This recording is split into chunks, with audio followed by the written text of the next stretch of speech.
Assalamualaikum warahmatullahi wabarakatuh. InsyaAllah kita buka maktab Fatihah. A'udzubillahi minasyaitonir rajim. Bismillahirrahmanirrahim. Alhamdulillahi rabbil alamin arrahmanir rahim. Maliki yaumiddin. Iyyaka na'budu wa iyyaka nasta'in. Ihdinas siratal mustaqim. Siratal ladzina an'amta 'alaihim ghairil maghdubi 'alaihim waladdallin. Amin.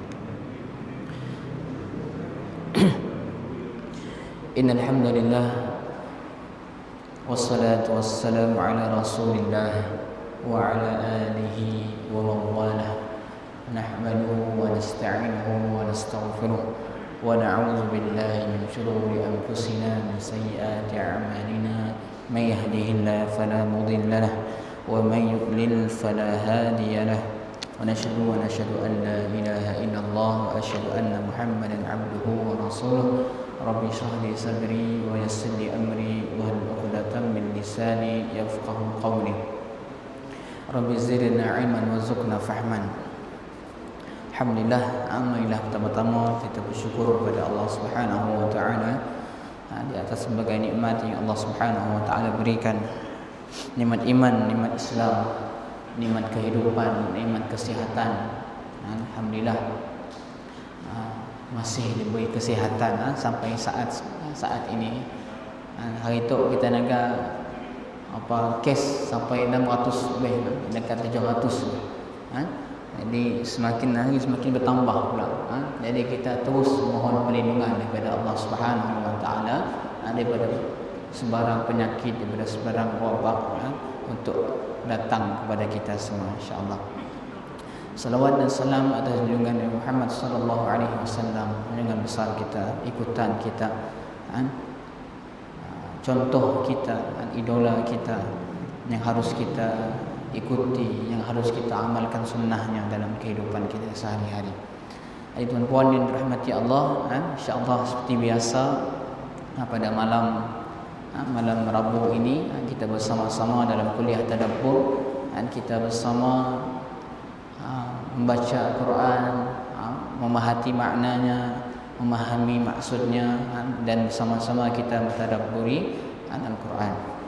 Allah Subhanahu wa taala berfirman, afala yatadabbaruna Al-Quran, dan mengapa mereka tidak mahu mentadabbur Al-Quran. Jadi Allah Subhanahu wa taala menegur manusia yang tidak mahu memerhatikan Al-Quran, yang tidak mahu menadabburi Al-Quran, yang tidak mahu mengambil tahu isi kandungan Al-Quran. Hanya tahu membaca sahaja tanpa ingin tahu apa yang Al-Quran sebut, apa yang Al-Quran berikan, apa yang Al-Quran sentuh dalam surah-surah di dalam Al-Quran. Jadi insya-Allah mudah-mudahan kita terus menerus Allah Subhanahu wa taala beri kekuatan untuk kita dekat dengan Al-Quran, untuk kita semangat dalam mempelajari Al-Quran. Dan kata Rasulullah, khairukum man ta'allama Al-Quran wa 'allamahu.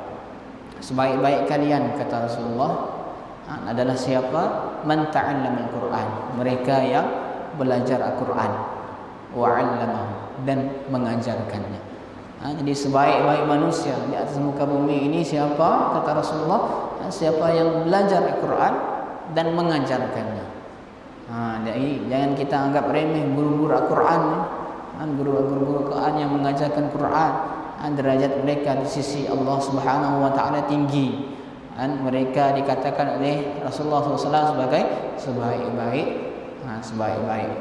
di antara kalian, sebaik-baik manusia. Jadi insya-Allah tuan-tuan dan dirahmati Allah, kita minggu yang lalu kita dah selesai surah Al-Mulk. Kita dah habis surah Al-Mulk. Beberapa pertemuan kita dah habiskan surah Al-Mulk, mungkin 6 ke 7 pertemuan kita bahaskan surah Al-Mulk. Yang mana yang dapat saya simpulkan secara ringkas adalah di dalam surah Al-Mulk ini Allah Subhanahu wa taala di awalnya memberitahu tentang keagungannya, kebesarannya, kekuasaannya. Allah Subhanahu wa taala memberitahu kehebatannya, keagungannya melalui ciptaan-ciptaannya, melalui ancaman-ancaman yang Allah Subhanahu wa taala berikan mengenai azab-azab di akhirat, tentang azab neraka dan sebagainya. Ini semua secara ringkasnya menunjukkan tentang kebesaran Allah Subhanahu wa taala, keagungan Allah Subhanahu wa taala. Dan di akhirnya surah Al-Mulk ini Allah Subhanahu wa taala menyimpulkan ayat yang sangat cantik yang menunjukkan bahawa manusia ini sangat lemah. Qul ara'aytum in asbaha ma'ukum ghawra faman ya'tikum limma'in ma'in. Katakanlah kalau kami menjadikan sumber air kamu itu kering, maka siapa yang dapat mendatangkan kamu air? Maksudnya di sini manusia semuanya tidak berdaya di sisi Allah Subhanahu wa taala. Kita tanpa pertolongan Allah, tanpa rezeki daripada Allah, tanpa pemeliharaan daripada Allah, tanpa perlindungan daripada Allah Subhanahu wa taala, kita cumalah hamba yang lemah. Di hujung surah Al-Mulk yang menyatakan, yang memberi maksud manusia ini lemah, sangat cantik. Kalau di awal surah Allah Subhanahu wa taala sebut tabarakalladzi biyadihi, maha suci Allah, maha berkat Allah yang di tangannya segala kerajaan, segala kekuasaan. Dan di akhir surah Allah Subhanahu wa taala sebutkan bahawa makhluk ini lemah tanpa Allah Subhanahu wa taala.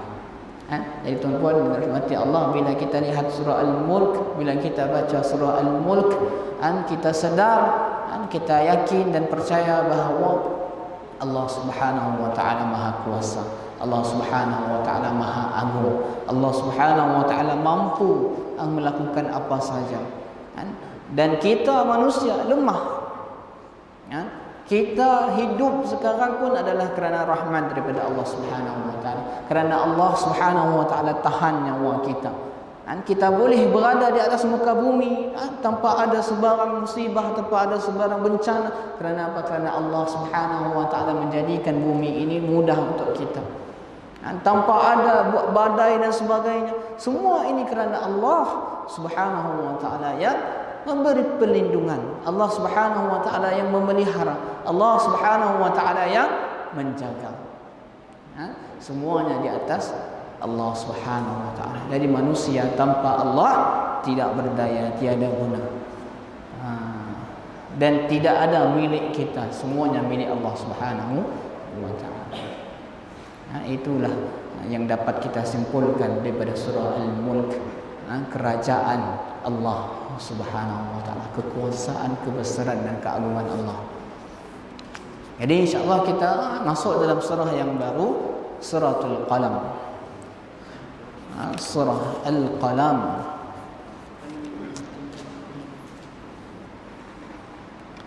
Surah Al-Qalam surah Makkiyah. Surah ini mempunyai 52 ayat. 52 ayat, ayatnya pendek-pendek. Jadi surah Makkiyah ini salah satu bentuk surahnya, ayatnya pendek-pendek. Ayatnya pendek-pendek, salah satu bentuk surah Makkiyah. Terlebih dahulu mari kita bersama-sama membaca surah Al-Qalam. Kita cuba malam ini kita bahaskan ayat 1 hingga ayat yang ke-7. Kita bersama-sama insya-Allah. Kita baca terlebih dahulu.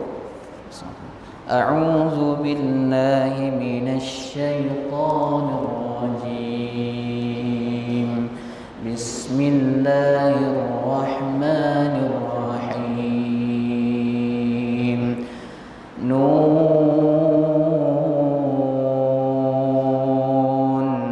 wal qalami wama yasturun. Ma anta bi ni'mati rabbika bimajnun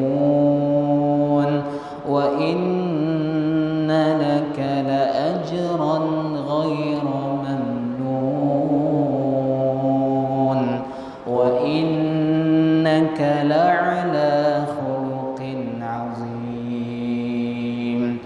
fasatubsiru wa yubsirun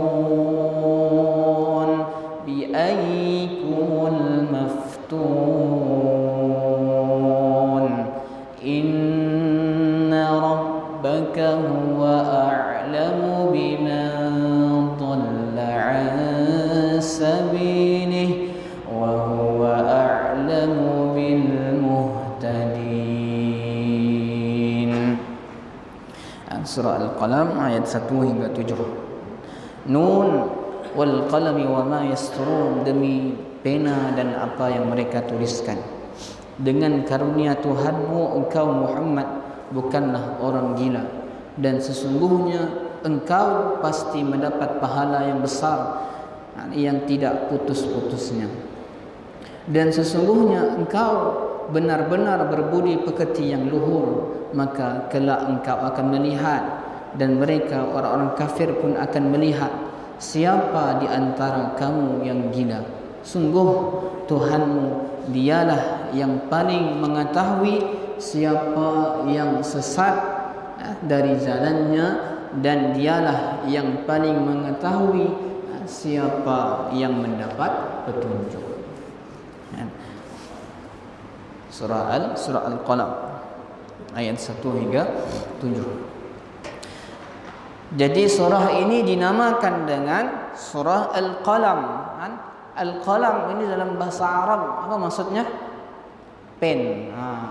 Pena, pen. Al-Qalam.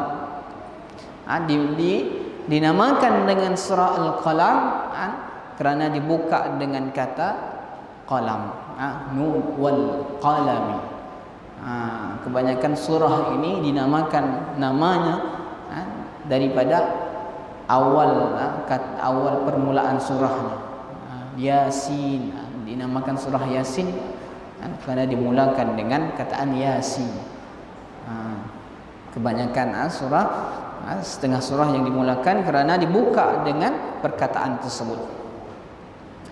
Allah Subhanahu wa taala bersumpah dengan Al-Qalam untuk mengagungkan pengagungan, kerana dalam penciptaan dan penyempurnaan kalam tersebut ada bukti yang menunjukkan hikmah yang agung, juga kerana ada manfaat dan faedah yang tidak boleh dinilaikan. Jadi surah ini mengandungi perbahasan mengenai tentang akidah Islam yang benar, pembuktian kenabian dan risalah, kebangkitan dan juga akhirat. Jadi surah ini surah Makkiyah.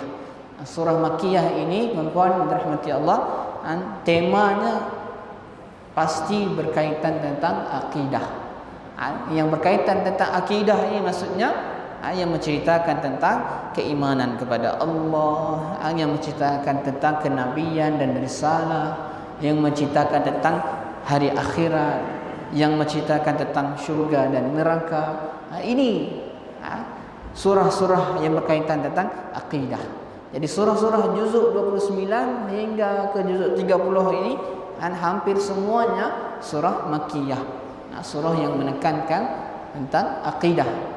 Dan surah ini diturunkan, surah Makkiyah ini surah yang diturunkan pada awal permulaan Islam. Jadi Islam turun, kemudian yang diajar terlebih dahulu, yang ditekankan terlebih dahulu adalah akidah umat Islam. Makanya awal-awal surah yang diturunkan kepada kita banyak turun berkaitan tentang akidah. Jadi Islam datang, tanamkan dahulu akidah dalam-dalam, tanamkan dulu akidah secara kuat, barulah kelak banyak di Madinah lah, surah-surah Madaniyah banyak yang berkaitan tentang syariat. Di Makkiyah belum ada lagi syariat puasa, haji dan sebagainya.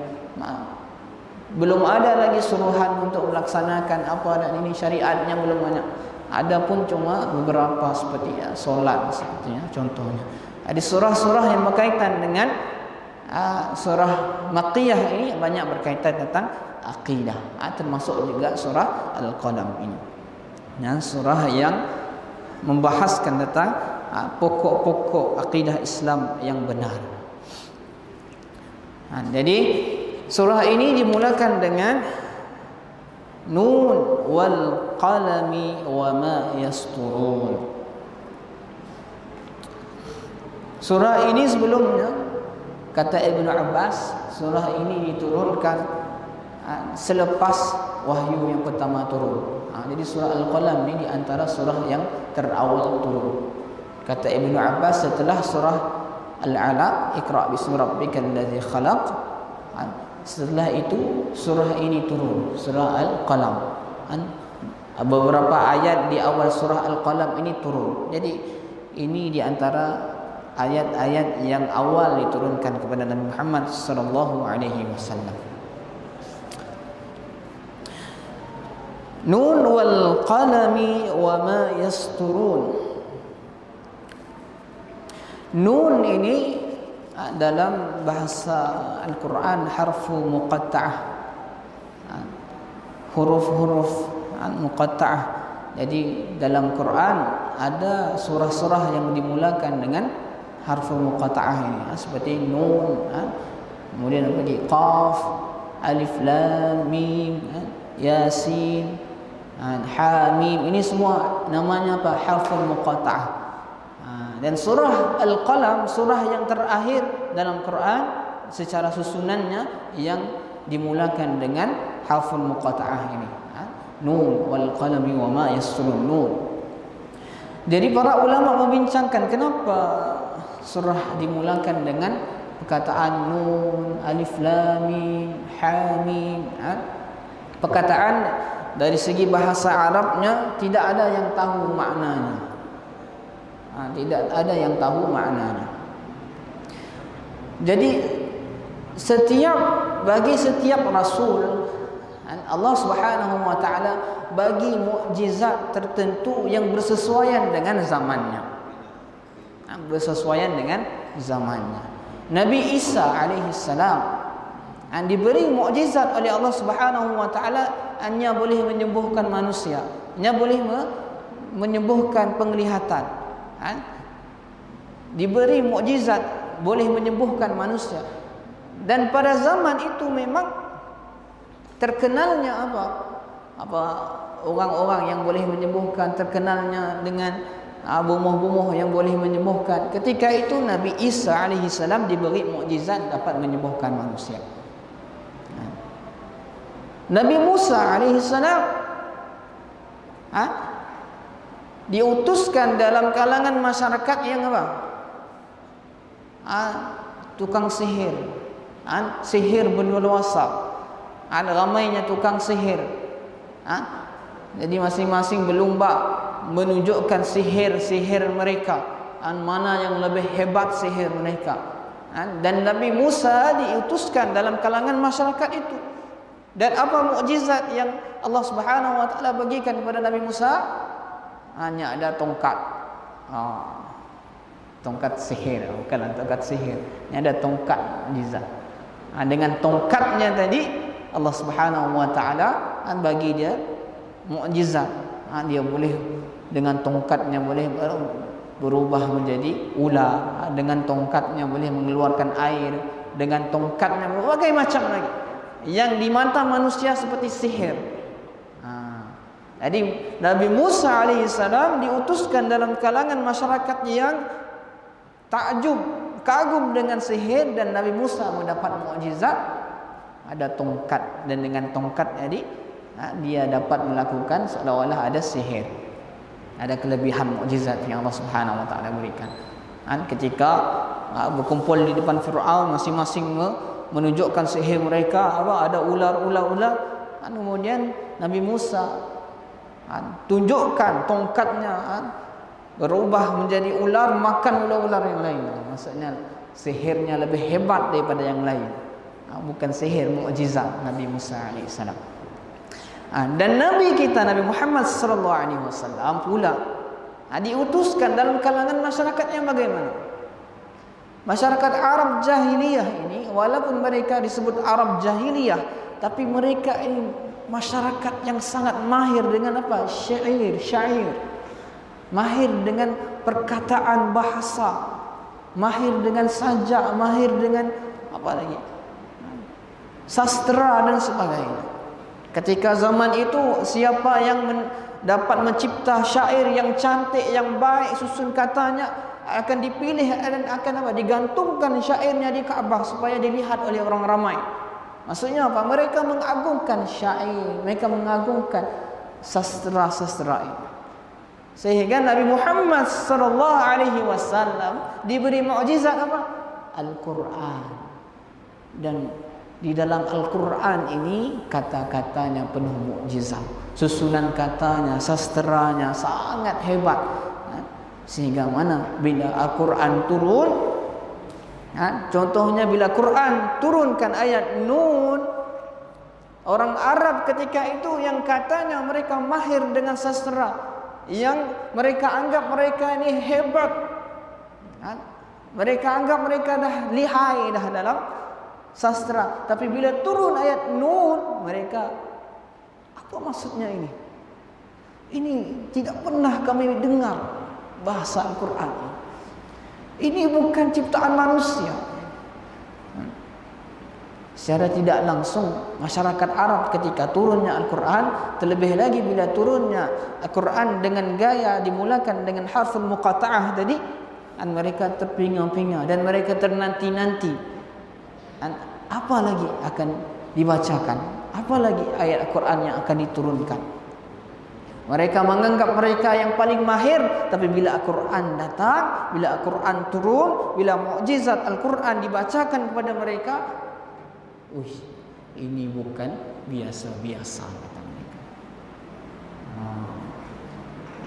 Sehingga kan ayat Nun tadi mereka pun bingung, apa maksudnya? Kami tahu segala syair, tapi ayat Nun sahaja mereka tidak dapat merungkaikan. Nun ini salah satu hikmah dimulakan surah dengan harful muqatta'ah ini. Kemudian Allah Subhanahu wa taala sebut Nun wal qalami wa ma yasturun, demi pena dan apa yang mereka tuliskan. Allah Subhanahu wa taala bersumpah dengan apa?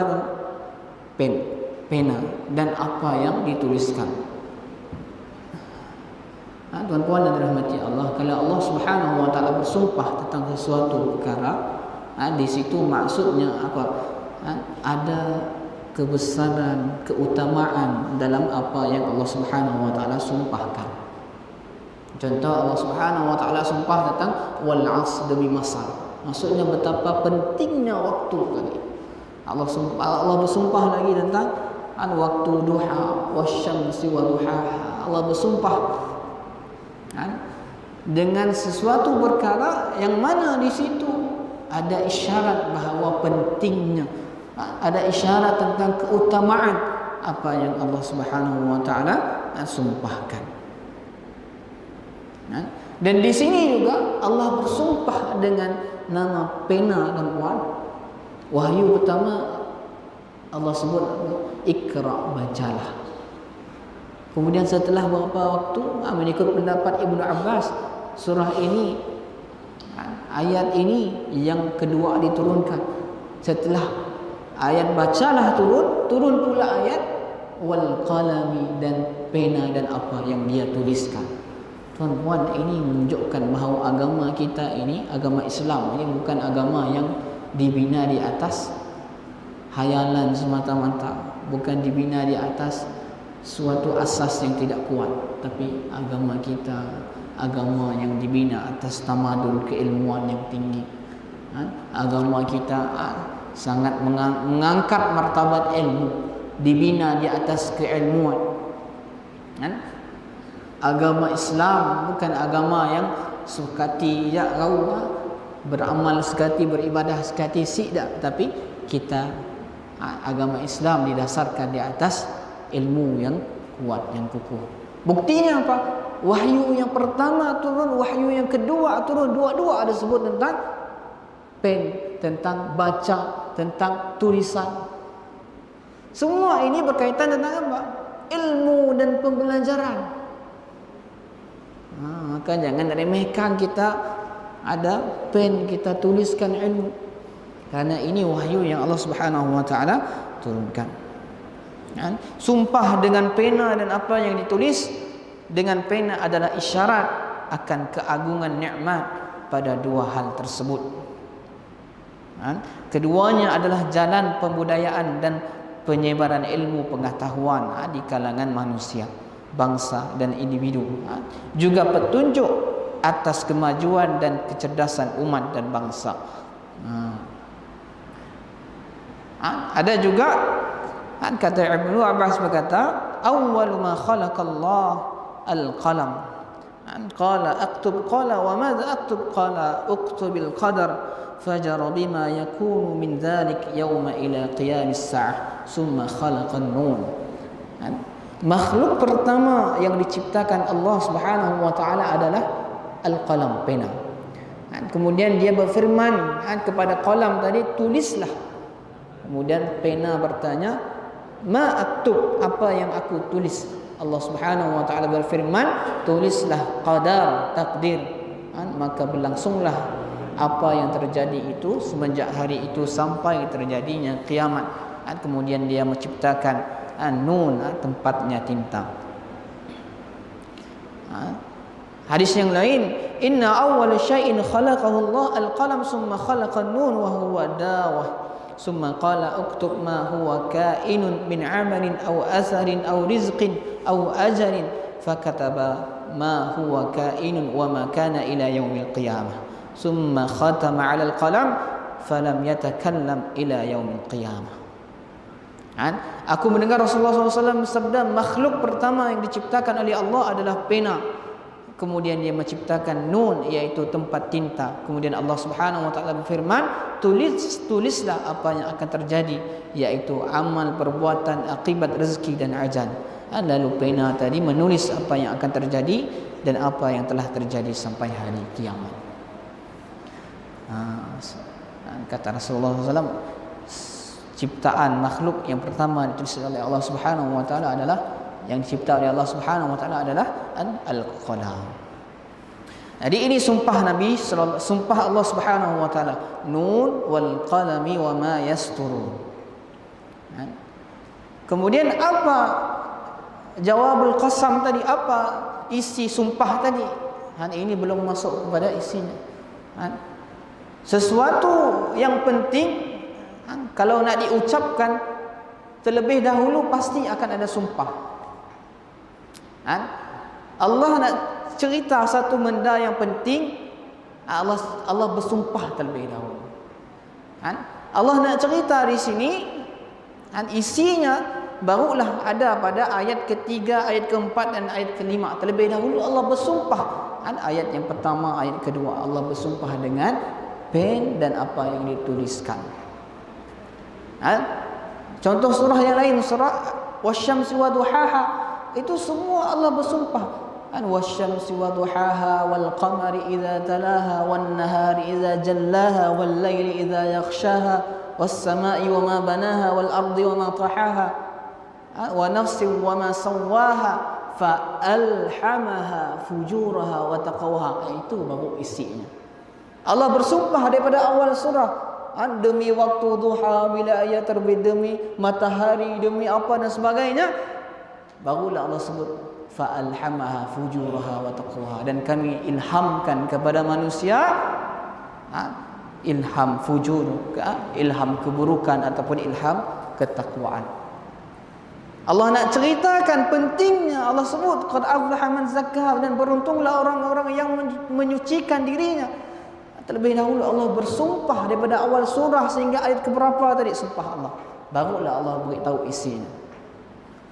Sama seperti kita kalau kita nak cerita satu benda, kalau kita nak meyakinkan manusia, manusia kalau nak meyakinkan, wallahi benar, sumpah lillah. Orang kita nak suka bersumpah. Barulah nak ceritakan apa isinya tadi. Dalam surah ini isinya apa? Allah bersumpah, kemudian Allah nak beritahu bahawa ma anta bi ni'mati rabbika bimajnun. Allah bersumpah, dan apa yang Allah Subhanahu wa taala sebut, dan sesungguhnya dengan karunia Tuhanmu engkau Muhammad bukanlah orang yang gila.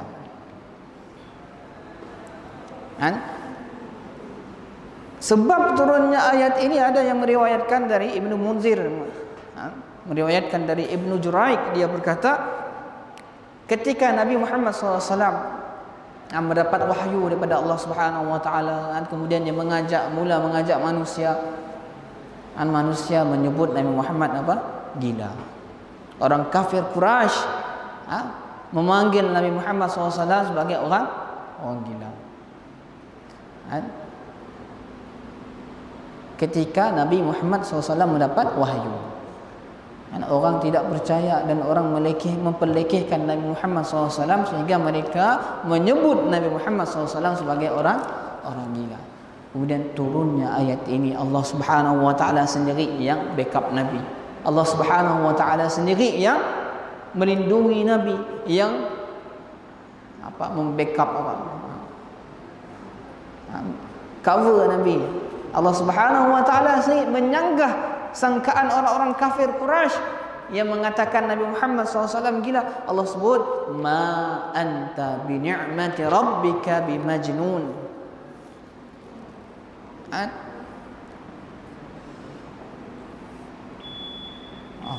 Bismillah. Ayat ketiga.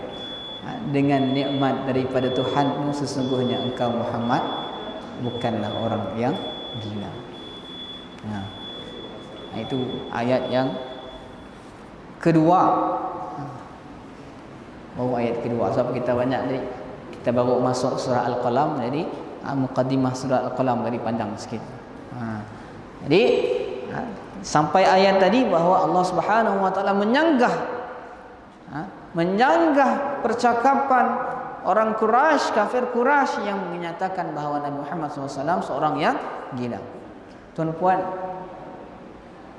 apa lagi yang backup yang paling power selain backup daripada Allah Subhanahu wa taala? Kita, kalau kita sesama kita kerja, kemudian kita ada salah, kemudian ada bos kita backup, nya si salah. Kita rasa puas hati nak, kita rasa bos backup aku. Kita rasa gembira. Ini kan pula Allah Subhanahu wa taala sendiri yang berfirman. Allah Subhanahu wa taala sebut sendiri, ma anta bi ni'mati rabbika bimajnun. Dengan rahmat daripada Tuhan engkau Muhammad bukanlah orang yang gila. Allah Subhanahu wa taala sendiri backup Nabi. Kemudian selepas itu, ini isi sumpah yang pertama. Kemudian Allah bersumpah lagi apa? Wa innalaka la ajran ghairu mamnun, dan sesungguhnya engkau pasti mendapat pahala yang besar yang tidak ada putusnya. Wa innaka la ala khuluqin azim, dan sesungguhnya engkau benar-benar berbudi pekerti yang luhur. Jadi itu sumpahnya yang mana Allah Subhanahu wa taala ingin sebutkan Nabi sallallahu alaihi wasallam. Yang pertama, engkau bukanlah orang yang gila. Kemudian engkau akan mendapat ganjaran yang tidak ada putus-putusnya, dan engkau Muhammad memiliki akhlak budi pekerti yang luhur. Ini yang Allah Subhanahu wa taala nak mention. Allah Subhanahu wa taala nak memberi perhatian kepada kita. Dengan sumpah yang awal tadi, Allah Subhanahu wa taala beritahu isinya tadi, engkau Muhammad bukan orang gila, engkau Muhammad mendapat ganjaran yang tidak ada putusnya, engkau Muhammad mempunyai budi pekerti akhlak yang sangat mulia. Jadi dengan itu tuan-tuan, ini insya-Allah kita akan sambung lagi minggu hadapan. Apa di balik perkataan wa innaka la'ala khuluqin azim, wa innaka la'ala khuluqin azim. Engkau mempunyai akhlak yang mulia dan engkau mempunyai ganjaran yang tidak ada putusnya. Insya-Allah. Wallahu a'lam. Qul qauli hadza wa astaghfirullah li wa lakum wallahu rahim. Yang baik kepada Allah Subhanahu wa taala dan Al-Quran, kita mohon maaf insya-Allah. Kita tangguh dengan tasbih kifarah dan salat subhanakallahumma wa bihamdika asyhadu an la ilaha illa anta astaghfiruka wa atubu ilaik. Bismillahirrahmanirrahim. Wal asri innal insana fi khusr illa alladhina amanu wa 'amilus solihati wa tawassaw bil haqqi wa tawassaw bis sabr. Assalamualaikum warahmatullahi wabarakatuh.